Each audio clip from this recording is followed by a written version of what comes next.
WSB. Hi, Sean. I talked to you yesterday. Good. You are fantastic. Thank you. Yes. A great host. Show is great. Listen to his show. Absolutely, 95.5. One mic.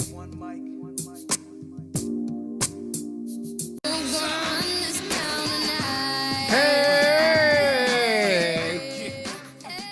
Shelley Winter Show live, local, topical, and relevant. We've got a hot one for you tonight. Don't forget, coming up at 7:36.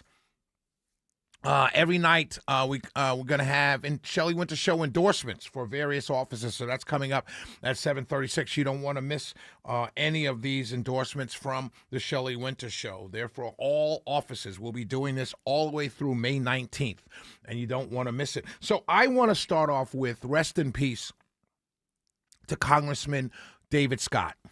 Congressman David Scott and I had a history. It was a good history. Well, it depends on how you view it, what side of the fence you view it from. But I do want to tell you, the dude was a good dude.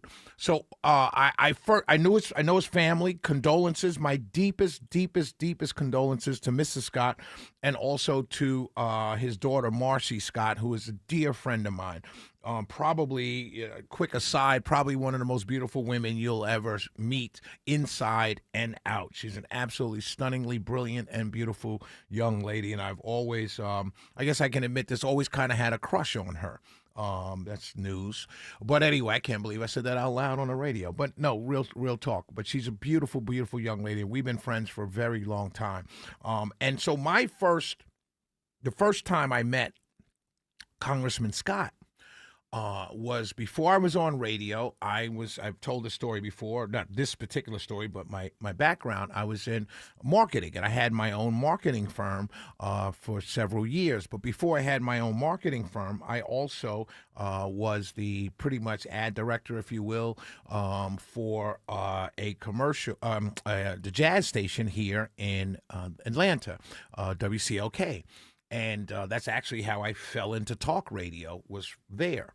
All right. So anyway, as the guy doing the advertising or trying to get the advertising for WCLK, I also went around and talked to companies and so forth. And so Representative Scott, being the brother-in-law, a lot of people don't know this, being a brother-in-law of Hank Aaron, was part owner of Hank Aaron BMW. It existed. It was a BMW dealership down in Union City. Pretty much, you hear me talking about Butler, Lexus, South Atlanta. It was right there. That exit, if you go down the highway and get off at that Union City exit right there, is a string of car dealerships. And Hank Aaron BMW was down there. And Mr. Representative Scott was part owner of this Hank Aaron BMW. I don't know, part owner. I know he was involved. Let's put it that way. Maybe part owner might not be correct, but I know he was the family was very much involved in that BMW dealership. And so I remember having to go down there to talk to them about advertising. It was the first time we had met. And talking to him, met the family, and met Marcy at that time. She's much younger. I think she was in college at the time. And so it was a great family, right? Skip ahead years later, I'm on AM talk radio. And I'm supporting against him, right? No particular reason except, that's not that I didn't like him or anything. I, respected him, liked him, but he was a Democrat, a blue dog Democrat. But there's a young lady, Dr. Deborah Honeycutt. She was a doctor, African-American. She was Republican. And she was running against him. And of all his time in office, if you were to ask him what was the toughest election, it was this election against Dr. Deborah Honeycutt, who was a Republican. And it was the same year, 2008, that election cycle, when Barack Obama was on the ballot for the first time. And we had given him a run. And so had a falling out with the family. And due to my own stupidity at the time, I was let go from the station, the AM talk station that I was on at the time. But I never held it against the Scott family because, like I said, Marcy was a beautiful young lady. She was a friend of mine. Mr. Scott, every time I saw him out and about, we were friendly. We talked about politics and we talked about issues and things like that. But he was a good dude. And he was a Democrat the way Democrats used to be. And it was a fair fight between Democrats and Republicans at that time. Republicans tended to be a little bit more right, and center right and Democrats and David Scott, like Democrats like that, were center left, and you could work together because you weren't that far apart on the issues, and the voters didn't see you as that far apart on the issues. And the reason why he kept winning, people would always talk about, well, how does he win all the time? The voters in the 13th, they must be, whatever, low information voters, a famous term to use. No, he won a lot because he was a moderate in the South. And he worked very closely with the farmers. Georgia being an agricultural state, he was very integral into bringing money for farmers here in Georgia. Year after year, term after term of doing that and working closely with the farmers. And so that's why Republicans, he wasn't someone to target. If you were a Republican and you ran against him in the 13th, you were going to lose.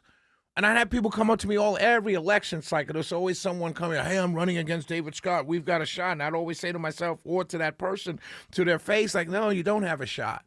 Because he's not a progressive, and he never was. You can't label him as that. And I'm here to tell you he was a good dude, right? A really good dude. And the family are good people. And my deepest condolences go out to that entire family. And it's a tough loss. I text Marcy first thing this morning, and I hope she got the text to share my condolences to that entire family. But here's the interesting thing, right? I told you 7:36 I'm doing my endorsements. The interesting now, that race is wide open. And you got three great candidates in that race. You got Jasmine Clark, who is a up-and-comer. I think, in my humble opinion, I think she jumped out there too fast, but this was the time to do it. You've got Emmanuel Jones, probably the most experienced of the group, and then you have Everton Blair, young man, African-American man, come out of the Gwinnett County School Board area. And so you got an interesting race with two young people and a seasoned veteran in Emmanuel Jones. I don't know what's going to happen. I'll share my endorsement of that race probably in the coming days on the show. Like I said, I'll be doing endorsements every day at 7:36. But right now, that race is heated up. Here's the interesting thing, and I get it, but it's just fascinating to watch because I do get it, right? So all of these people were running against David Scott. Because he very rarely, if he got primaried, it was usually by someone, a no-name person who wanted to run for office. But very rarely did he ever get primaried by legitimate candidates. And these three are legitimate candidates, right? They're all good, legitimate candidates, all having experience before in election, experience winning elections. They've won before. They've served before. That's what I mean by good candidates. And so you have Heavenly Kimes, who is really a real housewife type person, celebrity. She's a reality star. Let's move her to the side because she's running as a reality star. She's got no legislative experience.